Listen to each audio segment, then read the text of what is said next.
नमस्कार। मेरे channel reader book shelf पर आपका स्वागत है। आज की किताब का नाम है rich dad and poor dad. क्या किसी के दो डैड हो सकते हैं? लेकिन इस बुक के राइटर के थे। उनके रिच डैड उन्हें पैसे की इंपॉर्टेंस सिखाते हैं और पुअर डैड वैल्यूज की। तो राइटर को अपने दोनों डैड के एक्सपीरियंस से काफी कुछ सीखने को मिला, जो वो अपने रीडर्स के साथ शेयर करते हैं। वॉन्ट इस बुक से हम क्या सीखेंगे? अमीर लोग पैसे के लिए काम नहीं करते, बल्कि पैसा उनके लिए काम करता है। आप कितना कमाते हैं, इससे ज्यादा मायने रखता है कि आपके पास कितना है। अपने काम से काम रखना सीखिए। टैक्स किस तरह काम करते हैं? अमीर लोग पैसा इन्वेंट करते हैं। सीखने के लिए काम करिए, पैसे के लिए नहीं। सीखिए किस तरह लाइफ की हर्डल्स को दूर किया जाए। शुरुआत कीजिए। दोस्त, ये बुक किस किस को पढ़नी चाहिए? बेशक ये बुक हर किसी के काम आ सकती है। हर वो इंसान जो अमीर बनना चाहता है, वो इस बुक से सीख सकता है कि पैसे से पैसा कैसे कमाया जाता है। अमीर बनना भी एक आर्ट है और इस आर्ट को सीखने के लिए इस बुक के की आइडियाज आपकी काफी हेल्प करेंगे। थ्रीड इस बुक के ऑथर कौन है? रॉबर्ट टोरू कियोसाकी एक अमेरिकन बिजनेसमैन और ऑथर है। उनका जन्म 8 अप्रैल 1947 को हुआ था। कियोसाकी रिच ग्लोबल एलएलसी और रिच डैड कंपनी के फाउंडर है, जो बुक्स और वीडियोस के थ्रू लोगों को पर्सनल फाइनेंस और बिजनेस एजुकेशन प्रोवाइड कराती है। कंपनी का main revenue source rich dad की फ्रेंचाइजी सेमिनार्स है, जो कि इंडिपेंडेंट लोग कियोसाकी का ब्रांड नेम यूज करके कंपनी को एफईएस के तौर पर देते हैं। कियोसाकी ने अब तक 26 से भी ज्यादा मोटिवेशनल सेल्फ हेल्प बुक्स लिखी है, जिनमें से rich dad poor dad most popular मानी जाती है। रॉबर्ट कियोसाकी, जो कि इस किताब के लेखक है, उनके दो पिता थे। उनके एक पिता जो पढ़े लिखे लिखे पीएचडी होल्डर थे, मगर जिंदगी भर गरीब ही रहे और गरीबी में ही मरे। इसीलिए रॉबर्ट उन्हें पुअर डैड कहते थे। वहीं उनके दूसरे पिता बहुत पढ़े लिखे तो नहीं थे, मगर काफी अमीर थे। उन्हें रॉबर्ट रिच डैड बुलाते थे। अब ये सोचने की बात है कि किसी भी इंसान के एक ही वक्त में दो पिता कैसे हो सकते हैं। उनके गरीब पिता का बस एक ही सपना था कि रॉबर्ट खूब मेहनत से पढ़ाई करने के बाद किसी बड़ी सी कंपनी में नौकरी करके अपना भविष्य सुरक्षित कर ले। मगर रॉबर्ट के दूसरे पिता जो अमीर थे, वे दरअसल रॉबर्ट के दोस्त माइक के पिता थे। वे चाहते थे कि रॉबर्ट अपनी जिंदगी में कुछ चैलेंज ले, क्योंकि सारे सबक सिर्फ स्कूल में ही नहीं सीखे जाते। कुछ सबक ऐसे होते हैं जिन्हें इंसान अपनी जिंदगी के तजुर्बों से ही सीखता है। स्कूली पढ़ाई सिर्फ अच्छे ग्रेड्स दिला सकती है, मगर जिंदगी की पढ़ाई बहुत कुछ सिखाती है। बेशक पढ़ाई लिखाई की अपनी अहमियत है, मगर सिर्फ इसके भरोसे बैठकर ही सब कुछ हासिल नहीं किया जा सकता। लेसन 1। अमीर लोग पैसे के लिए काम नहीं करते। एक बार एक आदमी था जिसके पास एक गधा था। जब भी उसे अपने गधे से कुछ मेहनत करवानी होती थी, तो वे एक गाजर को उसके सामने लटका देता था। उस गाजर को देखते ही गधा उसे खाने के लालच में काम करता चला जाता था। उसे उम्मीद थी कि एक दिन वो उस गाजर तक पहुंच ही जाएगा। अब ये उस आदमी के लिए तो एक अच्छी तरकीब बन गई, मगर बेचारे गधे को कभी भी वो गाजर नहीं मिल पाई। क्यों? इसीलिए कि वो गाजर बस एक छलावा है। बहुत से लोग ठीक उस गधे की तरह ही होते हैं। वे मेहनत पर मेहनत किए चले जाते हैं, इस उम्मीद में कि एक दिन वे अमीर बन जाएंगे, मगर पैसा उनके लिए महज एक सपना बन के रह जाता है।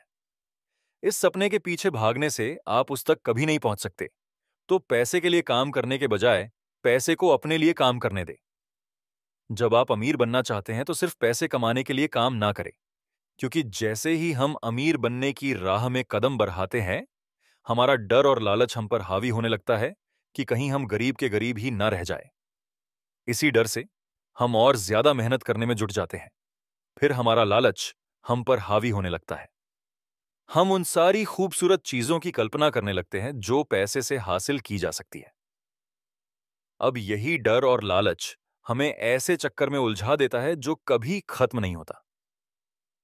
तो हम अब और मेहनत करते हैं कि और ज्यादा कमा सके, और फिर हमारा खर्च भी उसी हिसाब से बढ़ने लगता है। इसको ही अमीर डेड रेट रेस कहते हैं। अब इसका नतीजा ये हुआ कि हम पैसे कमाने के लिए हद से ज्यादा मेहनत करते हैं, खर्च करते हैं।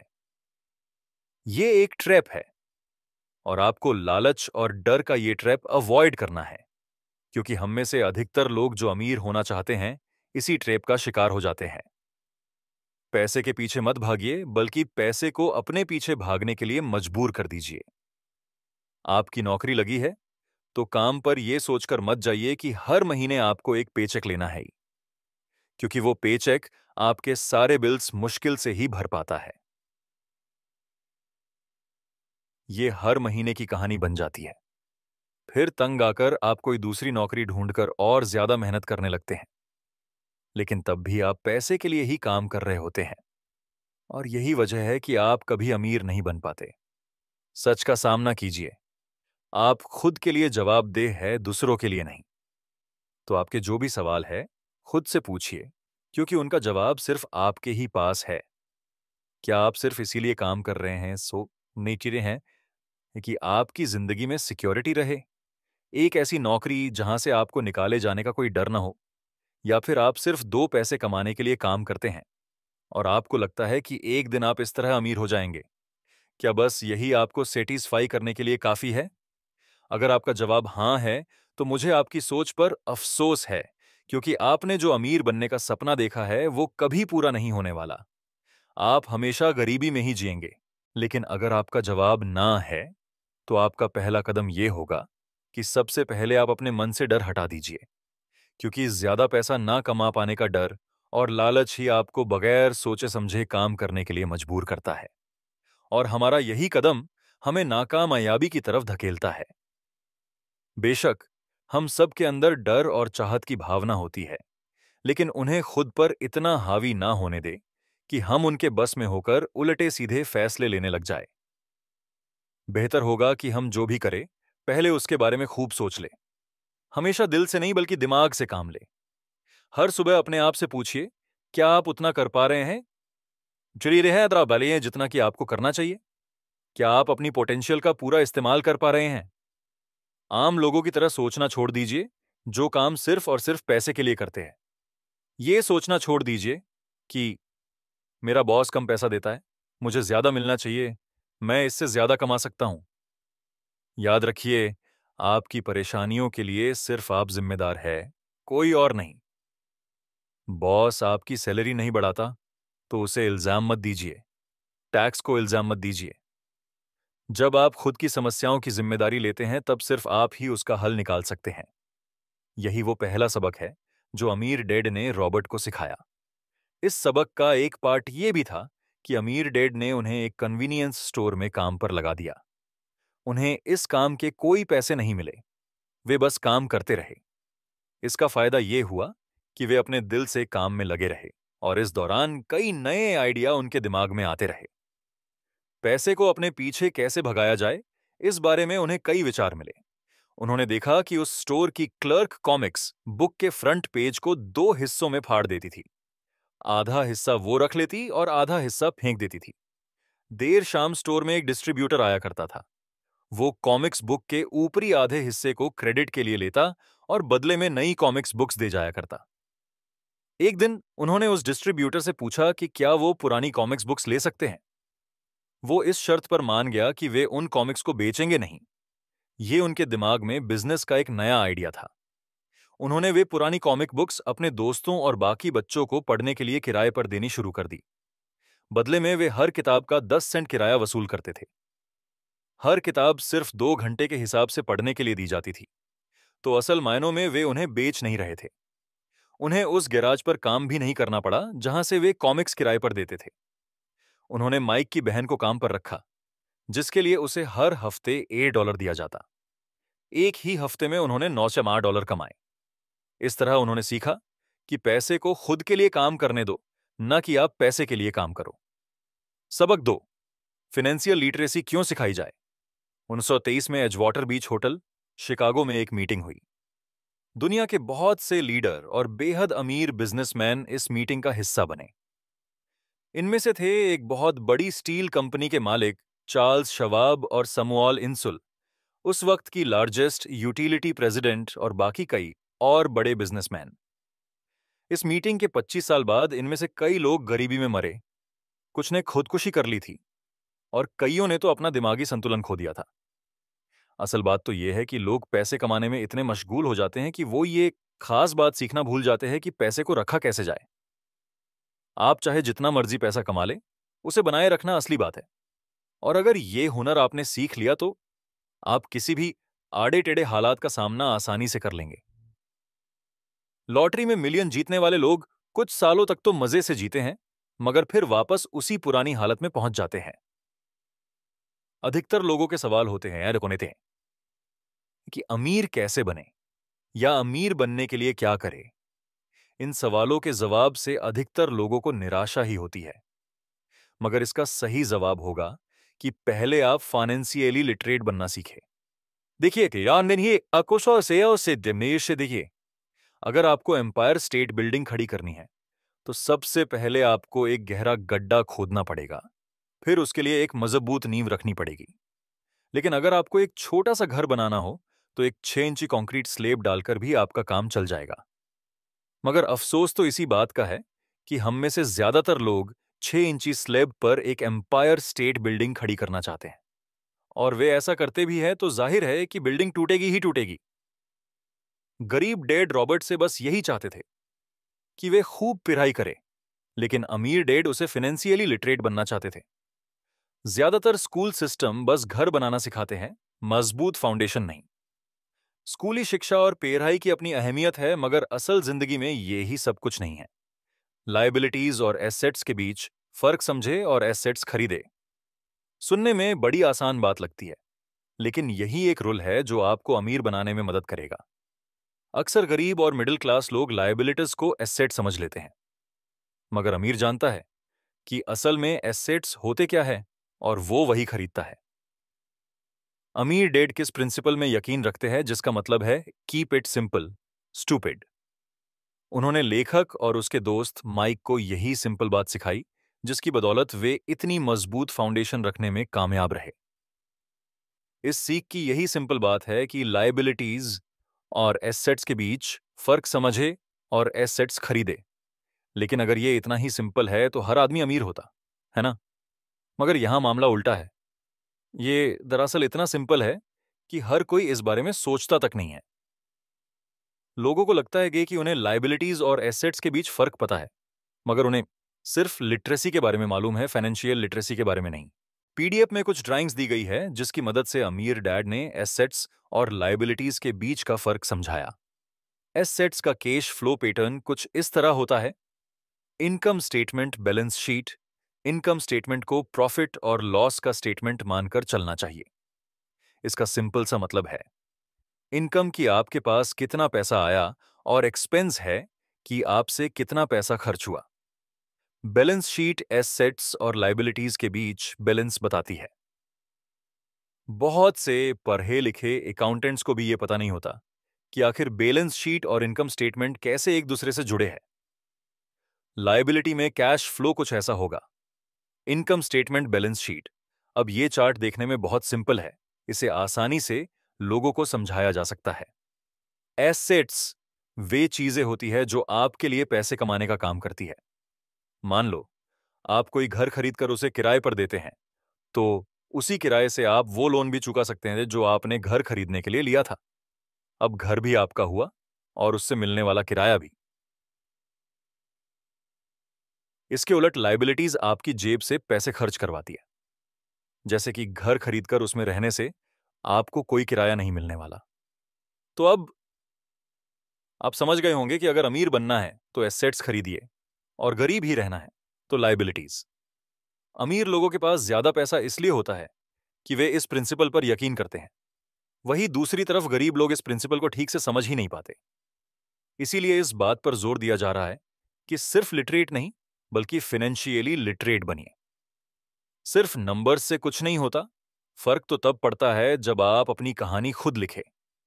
अधिकतर परिवारों में यह देखा गया है कि जो मेहनती मेहनती होता है उसके पास पैसा भी ज्यादा होता है, मगर उसका फायदा क्या जब सारा पैसा लायबिलिटीज में ही खर्च हो जाए। अब देखिए, ये एक मिडिल क्लास का कैश फ्लो है। इनकम स्टेटमेंट, बैलेंस शीट ये चार्ट दिखाता है कि मिडिल क्लास आदमी अपना पैसा किस तरह खर्च करता है, और अगर यही उनका तरीका रहता है तो सारी जिंदगी वे मिडिल क्लास ही बनकर रहते हैं, या क्या पता उससे भी नीचे चले जाए। क्योंकि आप देख सकते हैं कि उनका सारा पैसा लायबिलिटीज में ही खर्च हो रहा है। कभी मोर्टेज, कभी rent, car loan, house loan, credit card का बिल, फीस और भी ना जाने क्या क्या। उनकी सारी कमाई इसी में खर्च हो जाती है। दूसरी ओर गरीब लोग हैं जिनकी कोई लायबिलिटी तो नहीं है, मगर उनके कोई एसेट्स भी नहीं होते। वे भी पैसा कमाते हैं, सैलरी पाते हैं, मगर हर रोज के खर्चों में उनका सारा पैसा उड़ जाता है। माना एक गरीब आदमी $1000 कमाता है,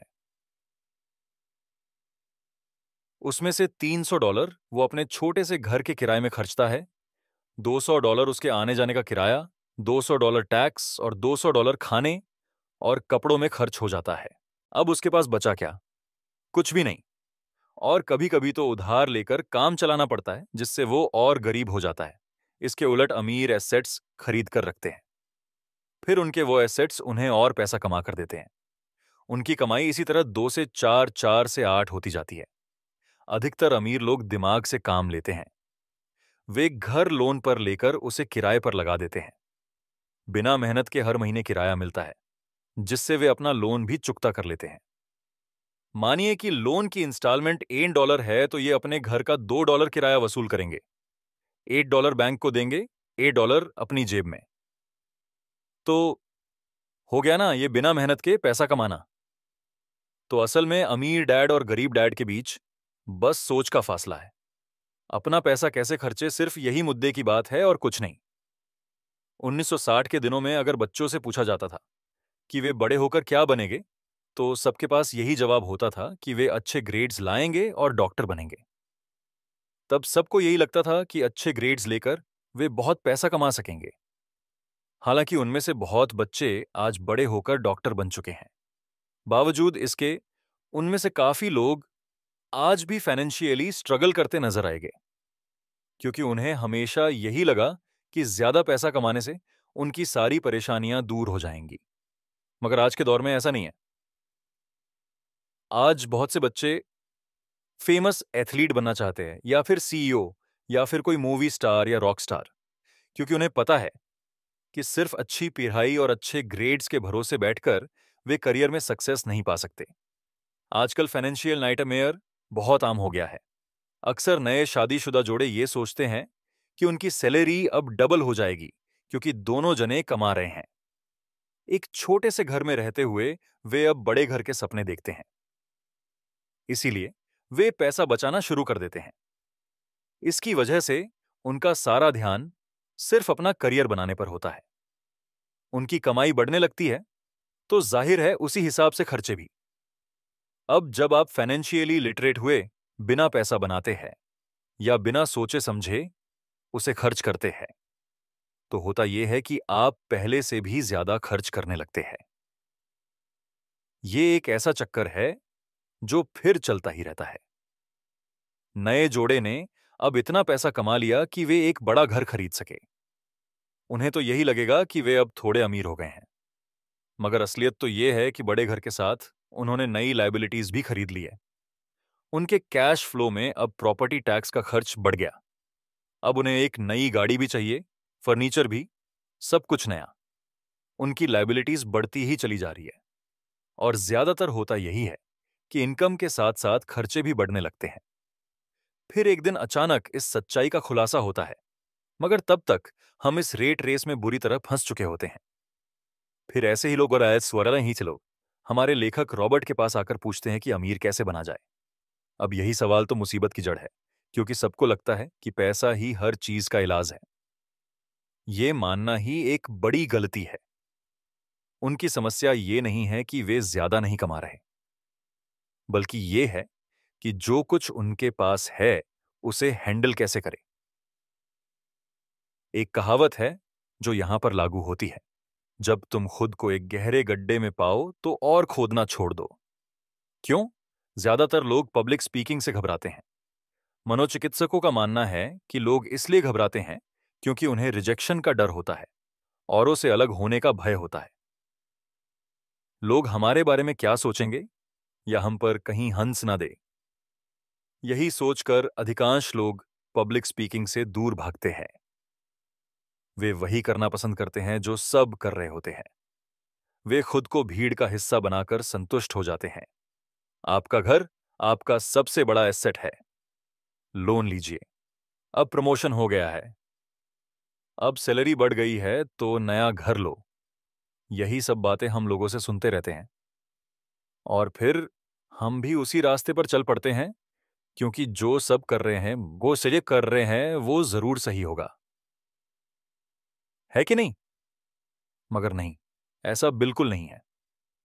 अमीर डैड ने कहा था कि जापानीज लोग 3 चीजों की ताकत जानते थे: तलवार, कीमती जवाहरात और शीशा। तलवार बाजुओं की ताकत का प्रतीक है, कीमती जवाहरात पैसे की ताकत का, और शीशा खुद के अंदर छुपी हुई ताकत को दिखाता है।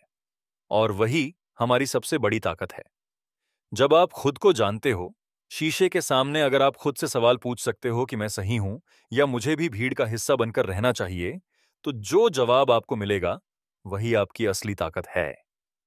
गरीब और मिडिल क्लास खुद को पैसे का गुलाम बनने देते हैं, इसीलिए वो कभी अमीर नहीं बन पाते। 16 साल के रॉबर्ट और माइक अमीर डैड के साथ हर उस मीटिंग में जाया करते थे जो वे अपने अकाउंटेंट, मैनेजर्स, इन्वेस्टर और एम्प्लॉइयों के साथ रखा करते। यहां एक ऐसे अमीर डैड देखने को मिलते हैं जो पढ़े लिखे नहीं है, जिन्होंने 13 साल में ही स्कूल छोड़ दिया था, मगर आज वो मीटिंग्स रखते हैं। अपने नीचे काम करने वाले पढ़े लिखे लोगों को ऑर्डर देते हैं, उन्हें बिजनेस के टिप्स समझाते हैं। एक ऐसा इंसान जो भीड़ का हिस्सा नहीं बना, जिसने रिस्क लिया और जिसने लोगों की परवाह नहीं की, जिसे ये डर नहीं था कि लोग उसके बारे में क्या सोचेंगे। इन मीटिंग्स का नतीजा ये हुआ कि लेखक और उनका दोस्त दोनों ही स्कूली पढ़ाई में मन नहीं लगा पाए। जब भी उनकी टीचर कोई काम देती थी, उन्हें रूल्स के हिसाब से करना होता था। उन्हें एहसास हुआ कि स्कूली पढ़ाई किस तरह से बच्चों की प्रतिभा को निखरने नहीं देती। उनकी क्रिएटिविटी को मारकर उन्हें एक सांचे में ढालकर इस समाज का एक मशीनी हिस्सा भर बना देती है। और उन्हें टीचर की इस बात से भी इनकार था कि अच्छे ग्रेड्स लाकर ही सक्सेसफुल और अमीर बना जा सकता है। एक दिन रॉबर्ट की अपने गरीब डैड से बहस हो गई।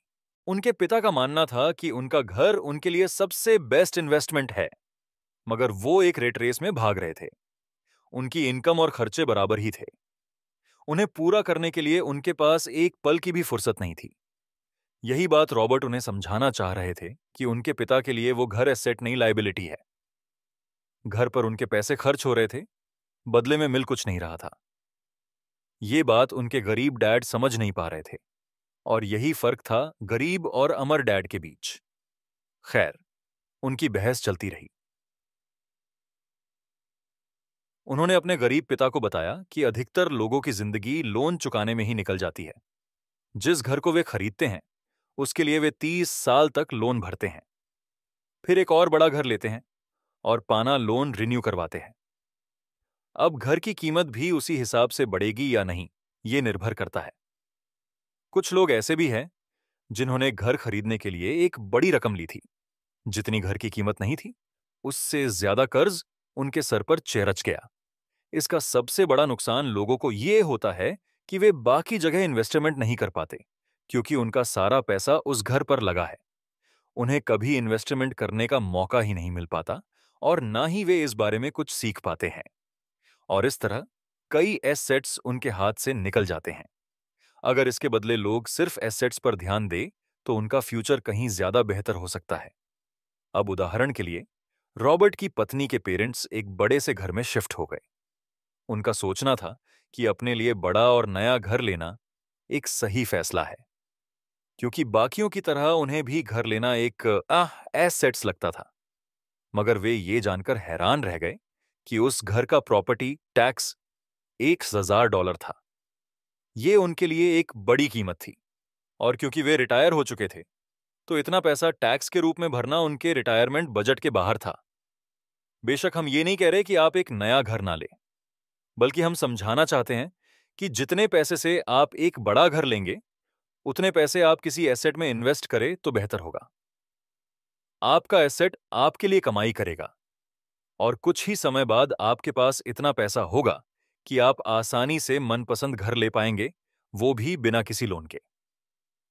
अमीर और ज्यादा अमीर क्यों होते रहते हैं, वहीं मिडिल क्लास आगे क्यों नहीं बढ़ पाते? इसके पीछे भी एक वजह है। कारण सीधा है। अमीर एसेट खरीदते हैं जो उनका पैसा दुगना करता रहता है। उस पैसे से उनके सारे खर्चे मजे में निपट जाते हैं। और मिडिल क्लास क्या करते हैं? वे तो बस महीने की एक तारीख का इंतजार करते हैं जब उनकी सैलरी आए। सारी की सारी सैलरी तो खर्चों को पूरा करने में खत्म हो जाती है, तो इन्वेस्टमेंट कहां से होगा? और फिर जब सैलरी बढ़ती है तो उस पर टैक्स भी बढ़ जाता है, और उसी हिसाब से बाकी खर्चे भी। फिर अंत में वही रेट रेस चलती रहती है। एक कर्ज में डूबा समाज जहां हम रहते हैं, अपने घर को एसेट समझना ही वो वजह है जो हमें कर्ज के बोझ तले दबाती है। आज यही अधिकतर लोगों की सोच है। अगर सैलरी बड़ी है तो लोग सोचते हैं कि अब वे बड़ा सा घर ले सकते हैं, क्योंकि उन्हें ये अपने पैसे का सही इस्तेमाल लगता है। इसके बदले अगर वही पैसा सही जगह लगाया जाए तो उनकी जिंदगी हमेशा के लिए बदल सकती है। लेकिन ऐसा हो नहीं पाता, क्योंकि उनका सारा वक्त हार्ड तोड़ मेहनत करने में चला जाता है। अपनी नौकरी को सेफ जोन समझकर वे उससे अलग कुछ सोच ही नहीं पाते। और साथ ही उन पर कर्ज का इतना बोझ होता है कि वे नौकरी छोड़ने का रिस्क ले ही नहीं सकते। अब जरा खुद से यह सवाल कीजिए कि आज आप नौकरी छोड़कर बैठ जाते हैं तो कितने दिन आपका गुजारा चलेगा? क्योंकि अगर आप फाइनेंशियली लिटरेट नहीं हैं, अगर आपने सारी उम्र सिर्फ सैलरी के भरोसे ही काटी है और एस्ट्स के बदले आपने लायबिलिटीज ली है, तो यकीनन आपकी जिंदगी एक कड़ी चुनौती है। सिर्फ नेटवर्थ के भरोसे आपका काम नहीं चल सकता। नेटवर्थ बताता है कि आपके पास वाकई में कितना पैसा है, चाहे वो एक गैराज में पड़ी पुरानी कार के रूप में ही क्यों ना हो। अब भले ही वो कार कुछ काम की नहीं हो। जबकि वेल्थ का मतलब है कि आपके पास जो पैसा है उससे आप कितना और पैसा कमा रहे हैं। जैसे कि मान लीजिए आपके पास कोई एसेट है जिससे हर महीने मुझे $3,000 की कमाई हो जाती है, और हर महीने आपके $6,000 खर्चे हैं, तो मैं सिर्फ आधे महीने ही अपना गुजारा कर पाऊंगा। तो सॉल्यूशन ये होगा कि अपने एस्टेस से मिलने वाला पैसा बढ़ा दे। जब वो $6,000 मिलने लगेगा तो आप रातों रात अमीर नहीं हो जाएंगे, मगर इस तरह आप वेल्थी होने लगेंगे। अब अगर आप अचानक नौकरी छोड़ते भी है तो आपके एसेट्स सारा खर्च कवर कर लेंगे। आप वेल्थी तभी बन पाएंगे जब आपके खर्च आपके एसेट्स की ग्रोथ से कम रहे। तीसरा सबक 3, अपने काम से काम रखे दुनिया की सबसे बड़ी फूड चेन मैकडोनाल्ड के फाउंडर रे क्रोक ने एक एमबीए क्लास में एक स्पीच दी। ये 1927 की बात है। उनकी ये स्पीच बड़ी ही शानदार थी, लोगों को प्रेरित करने वाली। स्पीच के बाद जब एमबीए क्लास के छात्रों ने कुछ वक्त उनके साथ बिताने की गुजारिश की तो वे उनके साथ बियर पीने चले गए। बातों बातों में रे ने अचानक एक सवाल किया, क्या आप लोग जानते हैं कि मैं किस बिजनेस में हूं? अब ये बात तो सबको मालूम थी कि वे हैमबर्गर बेचते थे।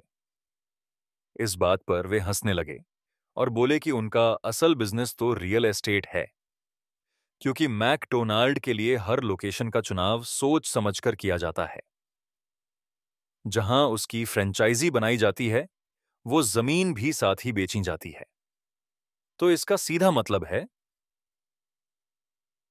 कि मैकडोनाल्ड की फ्रेंचाइजी खरीदने वाले को वो जमीन भी खरीदनी पड़ती थी। तो इस तरह से ये एक रियल एस्टेट बिजनेस भी हुआ। यही सबक अमीर डैड ने रॉबर्ट को सिखाया कि अक्सर लोग खुद के लिए छोड़कर बाकी सबके लिए काम करते हैं। वे टैक्स पे करके गवर्नमेंट के लिए काम करते हैं, उस कंपनी के लिए काम करते हैं जहां वे नौकरी करते हैं, बैंक का मोर्टेज देकर उसके लिए काम करते हैं।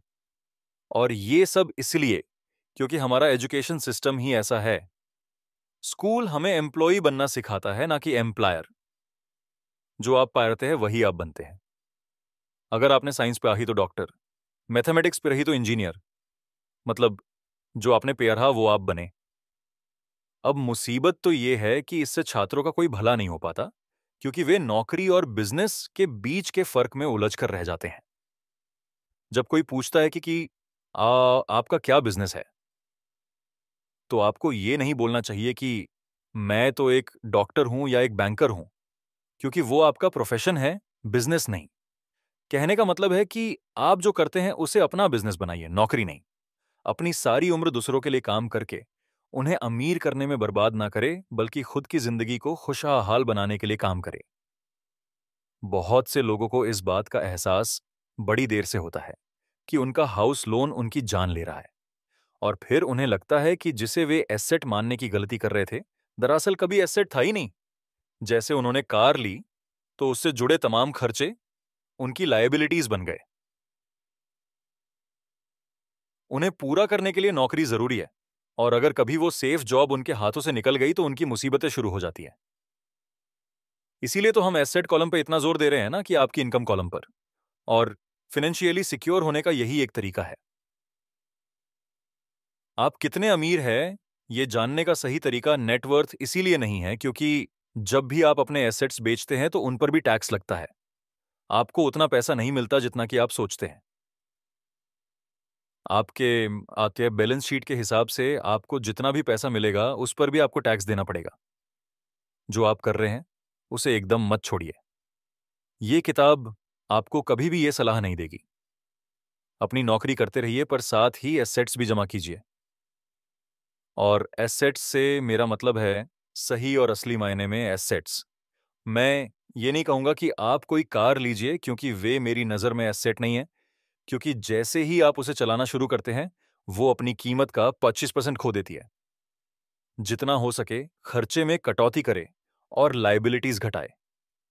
अब किस तरह के एसेट्स खरीदे जाने चाहिए, यहां हम आपको कुछ उदाहरण देते हैं। ऐसा बिजनेस जहां आपकी मौजूदगी जरूरी ना हो, जो दूसरे लोग आपके लिए चलाए। क्योंकि आप वहां ज्यादा वक्त देंगे तो वो बिजनेस नहीं, नौकरी होगी। रियल एस्टेट में पैसा लगाए, स्टॉक और बॉन्ड खरीदे। जब एसेट खरीदे तो अपनी पसंद की चीजों पर पैसा लगाए, क्योंकि आपका मन होगा तभी आप उसमें ध्यान दे पाएंगे। अगर उसमें आपकी रुचि होगी तो आप उसे बेहतर समझ पाएंगे। रॉबर्ट को रियल एस्टेट और स्टॉक्स में रुचि थी, खासकर छोटी कंपनियों में इन्वेस्ट करना। अपने अमीर डैड की सलाह पर उसने अपनी नौकरी कभी नहीं छोड़ी। वो जॉब करता रहा, साथ ही अपने एसेट कॉलम को बड़ा और मजबूत बनाता चला गया। एक पैसा भी जो आप कमाते हैं उसे बेकार ना जाने दे। अपने पैसे को अपना गुलाम मानकर चलिए, जो आपके लिए काम करे। आप लग्जरी खरीदना चाहते हैं, शौक से खरीदे, कोई बड़ी बात नहीं। मगर ये ना भूले कि अमीर और मिडिल क्लास में यही सोच का फर्क है। जहां मिडिल क्लास पैसा आते ही पहले लग्जरी में खर्च करेगा, वहीं अमीर आदमी उसे अंत में खरीदेगा। इतना समझ लेने के बाद अब अगले चैप्टर में आप अमीर लोगों के सबसे बड़े सीक्रेट के बारे में जानेंगे। सबक 5, अमीर पैसा इन्वेंट करते हैं। अलेक्जेंडर ग्रैहम बेल ने टेलीफोन इन्वेंट करने के बाद उसे पेटेंट कर दिया था। इनका बिजनेस बड़ा और संभालने में मुश्किल होने लगी तो वे वेस्टर्न यूनियन गए और उन्हें अपना पेटेंट और छोटी सी कंपनी $100,000 में बेचने की पेशकश की। उस वक्त के वेस्टर्न यूनियन के प्रेसिडेंट ने पेशकश ठुकरा दी। उन्हें ये दाम कुछ ज्यादा लग रहे थे। और फिर उसके बाद एक बड़ी कंपनी AT&T का जन्म हुआ। रॉबर्ट 1948 से प्रोफेशनल तौर पर पेरहा रहे हैं। एक चीज जो हजारों लोगों को पिराने के बाद उन्होंने जानी, वो ये कि उन सब लोगों में पोटेंशियल था। बल्कि हर एक इंसान में पोटेंशियल है जो हमें महान बना सकती है। इसके बावजूद जो हमें रोकता है वो है खुद पर डाउट रखना। स्कूल छोड़ने के बाद हमें पता चलता है कि जिंदगी में आगे बढ़ाने के लिए सिर्फ ग्रेड्स ही काफी नहीं होते। जैसे सिर्फ स्मार्ट लोग ही आगे नहीं बढ़ाते, बल्कि वे बढ़ाते हैं जो बोल्ड भी होते हैं। ये सच है कि फाइनेंशियल जीनियस होने के लिए इसकी नॉलेज भी होनी चाहिए, मगर साथ ही हिम्मत और बोल्डनेस भी चाहिए। ज्यादातर लोग पैसे के मामले में कोई रिस्क नहीं लेना चाहते, मगर अमीर होने के लिए आपको रिस्क लेने ही पड़ेंगे। क्योंकि हो सकता है आने वाले सालों में एक नया बिल गेट्स पैदा हो या अगला अलेक्जेंडर ग्राहम बेल, और बाकी शायद दिवालिया बनकर गरीब हो जाए। अब ये आपकी मर्जी है, आप इनमें से क्या बनना चाहते हैं।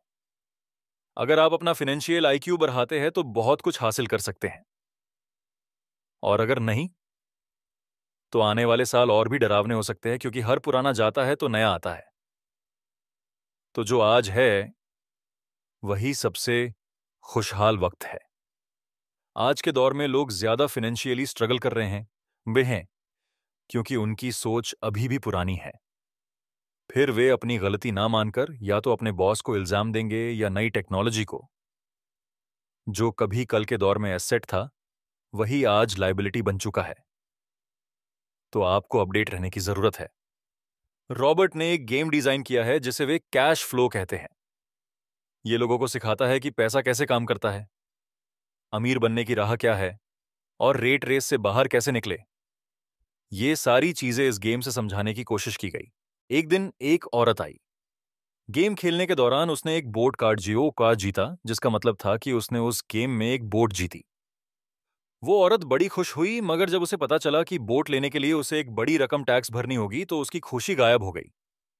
वो बोट उसके लिए अब एसेट नहीं, बल्कि लायबिलिटी बन गई। उसे अब पता चला कि ऐसे तो ये बोट उसकी जान ही ले लेगी। उसे ये आइडिया समझ नहीं आया और रिफंड की मांग की। उसे उसके पैसे वापस मिल गए और वो चली गई। मगर बाद में उसने फोन करके बताया कि उसे अब गेम का आइडिया कुछ समझ आने लगा था। वो उस गेम से अपनी लाइफ को जोड़कर देख पा रही थी। पैसा कैसे काम करता है, इस बात को समझ ना पाने की वजह से उसका गुस्सा जायज था। हम भी अक्सर यही करते हैं। जो बात हमारी समझ से परे होती है, उस पर हमें गुस्सा आता है और हम जिंदगी की हर परेशानी के लिए उसे ब्लेम करना शुरू कर देते हैं। मगर अगर ठंडे दिमाग से सोचे तो यह तरीका एकदम गलत होगा। बेहतर होगा कि हम उन्हें समझने की कोशिश करें तो गेम ऑन ऑफ लाइफ जीत सकते हैं। बहुत से लोग कैश फ्लो गेम में खूब पैसा जीतते हैं, फिर उन्हें मन में समझ नहीं आता कि उस पैसे का क्या करे, तो वे हारने लगते हैं। इसकी वजह है उनकी पुरानी सोच, जो आगे नहीं बढ़ने देती, और फिर वे बाद में सारा पैसा ही हार बैठते हैं। कुछ लोग कहते हैं कि वे हार गए क्योंकि उनके पास सही पत्ते नहीं थे। बहुत से लोग इसी तरह जिंदगी में सही मौकों की तलाश में बैठे रहते हैं। कुछ लोगों तो सही मौका मिलता भी है तो उसका फायदा नहीं उठा पाते, क्योंकि वे कहेंगे कि उनके पास पैसा ही नहीं था। अब कुछ ऐसे भी होते हैं जिन्हें पैसा और मौका दोनों मिले, फिर भी वे कुछ हासिल नहीं कर पाए, क्योंकि दरअसल वे समझ ही नहीं पाए कि ये एक अपॉर्चुनिटी है। फाइनेंशियल इंटेलिजेंस का मतलब है कि आप पैसे को लेकर कितने क्रिएटिव हो सकते हैं। अगर आपको मौका मिलता है तो बगैर पैसे के आप क्या करेंगे, और अगर पैसा है मगर मौका नहीं तो उस सूरत में आप क्या करेंगे। ये सब आपकी फाइनेंशियल इंटेलिजेंस पर निर्भर करता है। ज्यादातर लोग इस बात का एक ही सॉल्यूशन जानते हैं कि खूब मेहनत करके खूब पैसा कमाया जाए। लेकिन आपको सीखना है कि अपने लिए मौका कैसे पैदा किया जाए, ना कि उसके इंतजार में बैठे रहे। सबसे खास बात अमीरों की जो है वे ये कि उन्हें पता है पैसा असल चीज नहीं है। असल चीज है इसका सही मतलब जानना। ये जान लेना कि जो हमें चाहिए वो हम इससे बना सकते हैं। हमारा दिमाग हमारे लिए सबसे बड़ा एसेट होता है। यही हमें सुपर रिच बना सकता है या सुपर पुअर, निर्भर करता है कि हम कैसे इसका इस्तेमाल करें। जो लोग सफल है उनके साथ कदम मिलाकर चलना है, तो आपको यह सीखना पड़ेगा कि पैसा बढ़ाने करने की चाहत खुद में कैसे पैदा करें। आपको अपने सबसे बड़े एसेट यानी आपके दिमाग को इन्वेस्ट करने की जरूरत है। आपको फाइनेंशियली इंटेलिजेंट होना पड़ेगा। आइए इसका एक उदाहरण समझें। 1990 के दशक में एरिजोना और फोनिक्स के आर्थिक हालात बुरे चल रहे थे। वहां के लोगों को हर महीने $100 बचाने की सलाह दी जा रही थी। बुरे वक्त के लिए पैसा बचाने का विचार कुछ हद तक सही भी है, मगर उस पैसे का क्या फायदा जो आप जमा करते जाते हैं। इससे तो अच्छा है उसका कुछ हिस्सा इन्वेस्ट किया जाए जो आगे चलकर आपको फायदा दे। खैर, बात करते हैं एरिजोना और फोनिक्स के लोगों की जो आर्थिक तंगी झेल रहे थे। ऐसे में इन्वेस्टर को ये एक बढ़िया मौका लगा। लोग जो अपनी प्रॉपर्टी अपने पौने दामों में बेच रहे थे, वो कई इन्वेस्टर्स ने हाथों हाथ खरीद ली। रॉबर्ट ने भी $75,000 की कीमत वाला एक घर सिर्फ $20,000 में खरीद लिया। इसके बाद उन्होंने अटॉर्नी के ऑफिस में एक ऐड दिया। $75,000 वाला घर सिर्फ $60,000 में लेने के लिए ग्राहकों टूट पड़े। रॉबर्ट का फोन बजना बंद ही नहीं हो रहा था। ये पैसा उनको उस एसेट से मिलने जा रहा था जो उन्होंने चुमने प्रॉमिसरी नोट के रूप में ग्राहक से लिया था, और उन्हें ये पैसा कमाने में केवल 5 घंटे लगे। उन्होंने जो $40,000 इन्वेंट किए, वो उनके कॉलम OF एसेट में क्रिएट हुए थे और बगैर टैक्स के उन्होंने अचानक ही मिले एक मौके का फायदा उठाकर ये पैसे क्रिएट अपने इनकम कॉलम में ऐड कर लिए। कुछ सालों बाद ही उनके इस बिजनेस ने इतना पैसा क्रिएट किया कि उनकी कंपनी की कार, गैस, इंश्योरेंस, क्लाइंट्स के साथ डिनर, ट्रिप और बाकी चीजें सब कवर हो गईं। जब तक गवर्नमेंट उन खर्चों पर टैक्स लगाती, इनमें से ज्यादातर चीजें प्री टैक्स एक्सपेंसेस में खर्च हो चुकी थी। कुछ सालों बाद ही जो घर $60,000 में बिका था, अब वो एक $10,000 का था। अभी भी उनके पास कुछ मौके थे, मगर वे इतने कम थे कि उनके लिए रॉबर्ट को एक वैल्यूएबल एसेट लगाना पड़ता और अपना वक्त भी। तो वे आगे बढ़ गए। उन्हें अब नए मौकों की तलाश करनी थी। अब आप एक सवाल खुद से कीजिए, मेहनत करना भी बहुत मेहनत का काम है। 50% टैक्स भरिए और बाकी बचाइए। अब वो सेविंग्स आपको 5% इंटरेस्ट देंगी और फिर उस पर भी आप और टैक्स भरे। इससे तो अच्छा होगा कि अपना पैसा और टाइम अपने सबसे पावरफुल एसेट यानी अपने दिमाग पर इन्वेस्ट करें और फिनेंशियली इंटेलिजेंट बने। ये दुनिया कभी एक सी नहीं रहती। जो आज है, कल नहीं होगा। कभी मंदी तो कभी तेजी का दौर चलता रहेगा। वक्त के साथ टेक्नोलॉजी और बेहतर होती जाएगी। आज मार्केट ऊपर है तो कल नीचे होगा, खासकर स्टॉक मार्केट। तो हर रोज बदलता है, मगर इससे आपको क्या फर्क पड़ेगा अगर आप फाइनेंशियल इंटेलिजेंट है तो? क्योंकि आप तो हर हालात के लिए तैयार रहेंगे। आपको जिंदगी में बेशुमार मौके मिलेंगे जहां आप अपनी फाइनेंशियल इंटेलिजेंट का फायदा उठा सकते हैं। जरूरत है तो बस उन मौकों को लपकने की। अमूमन हम दो तरह इन्वेस्टर देख सकते हैं। पहले वो जो पैकेज इन्वेस्टमेंट खरीदते हैं, और ये काफी आसान और बगैर झंझट का काम है। दूसरे इन्वेस्टर अपने लिए खुद ही इन्वेस्टमेंट क्रिएट करते हैं। इनको आप प्रोफेशनल भी कह सकते हैं। जितना ये इन्वेस्ट करते हैं उससे कई गुना ज्यादा पैसा बना लेते हैं। अब अगर आप इस तरह के इन्वेस्टर बनना चाहते हैं तो आपको खास तौर पर इन 3 स्किल्स को समझने की जरूरत है। एक ऐसी अपॉर्चुनिटी ढूंढिए जो बाकी न ढूंढ सके हो। याद रहे, आपकी दिमाग वो देख सकता है जो बाकियों की आंखें भी न देख पाए। 2, पैसा बढ़ाइए। जब पैसे की जरूरत पड़े, मिडिल क्लास केवल बैंक जाता है, मगर दूसरे टाइप के इन्वेस्टर पैसा बढ़ाकर कैपिटल रेज करते हैं। उन्हें हमेशा बैंक की जरूरत नहीं पड़ती। 3D स्मार्ट लोगों को ऑर्गेनाइज कीजिए। इंटेलिजेंट लोग वे होते हैं जो अपने से ज्यादा स्मार्ट लोगों के साथ मिलकर काम करते हैं। इसीलिए इन्वेस्ट करने से पहले अपने इन्वेस्टमेंट एडवाइजर को चुनें।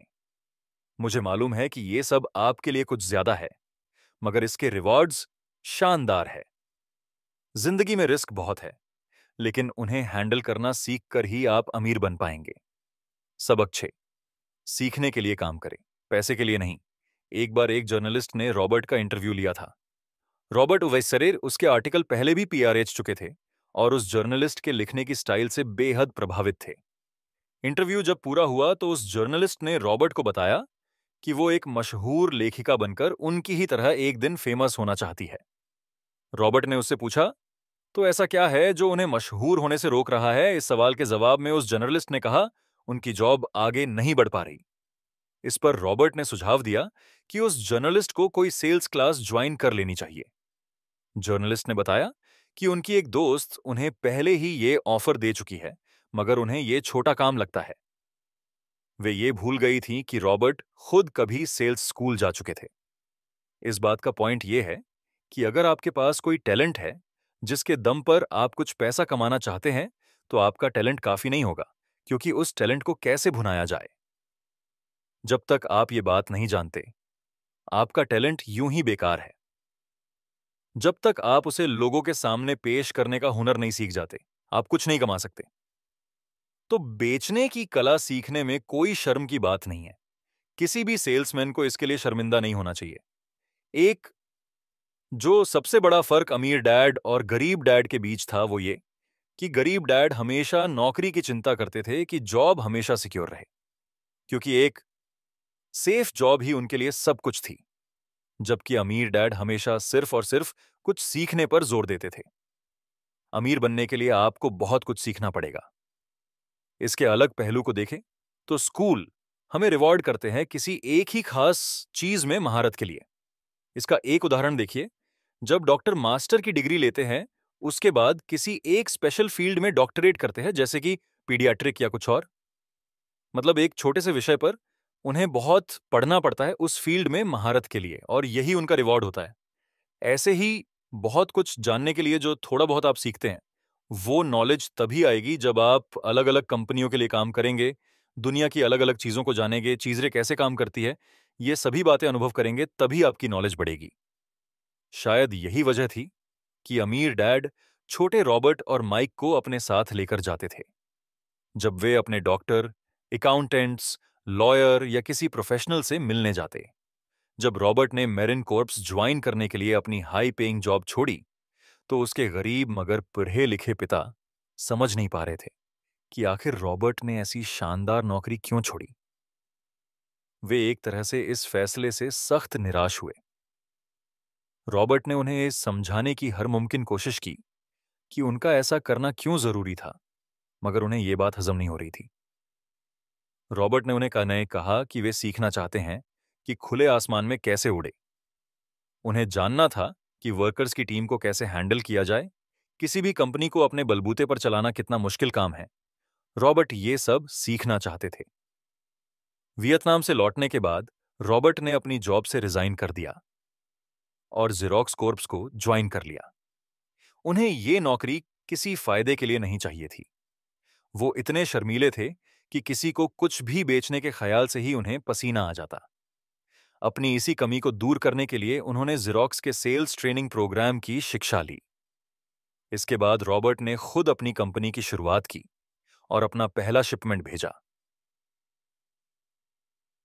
वे अगर इसमें नाकामयाब रहते तो पक्का दिवालिया हो जाते, लेकिन उन्होंने ये रिस्क लिया और अपने अमीर डैड की सीख को याद रखा कि बेशक आप 30 की उम्र से पहले दिवालिया होने का रिस्क ले सकते हो, क्योंकि इस उम्र में आपको रिकवर होने का मौका भी मिल जाता है। ज्यादातर एम्प्लॉई अपने वर्कर्स को इतना तो पे करते हैं कि वे काम छोड़कर ना जाए, और ज्यादातर वर्कर भी जी फाड़ कर इसीलिए मेहनत करते हैं कि वे काम से निकाले ना जाए। इसीलिए तो उन्हें सिर्फ अपनी सैलरी और कंपनी से मिलने वाले फायदों से ही मतलब होता है। इस सोच के साथ उनके कुछ साल तो बढ़िया गुजरते हैं, मगर ये लंबे समय तक काम नहीं करता। तो क्यों ना आप वो सब कुछ अभी सीखे जो आप सीखना चाहते हैं, इससे पहले कि आप कोई एक खास प्रोफेशन अपने लिए चुनें, क्योंकि अगर एक बार आपने अपना प्रोफेशन चुन लिया तो आप हमेशा के लिए उसी से बंद कर रह जाएंगे। Here the end of the video, and stay tuned for more videos in this channel for about investing topic.